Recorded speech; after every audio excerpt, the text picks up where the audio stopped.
Мен Азат Капасовна 39 жыл дәрігер болып істедім.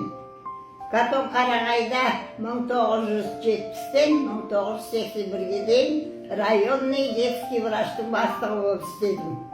Содан міне карлық келді.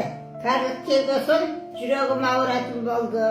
Жүрегім ауырғанда қағып кетеді, басыма беріледі. Сендіректен жүре алмай қалам. Өзім тамақты жасап, үстелге қоя алмай қалдым. Дәретханаға бару тоже ауырлай бастады.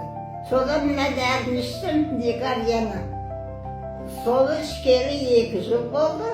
Құдайға шүкір, қазір үстелімді жайнатып жасап, тамағымды өзім ішем, дәретім өзім барам, ана төсегімді жинай алам.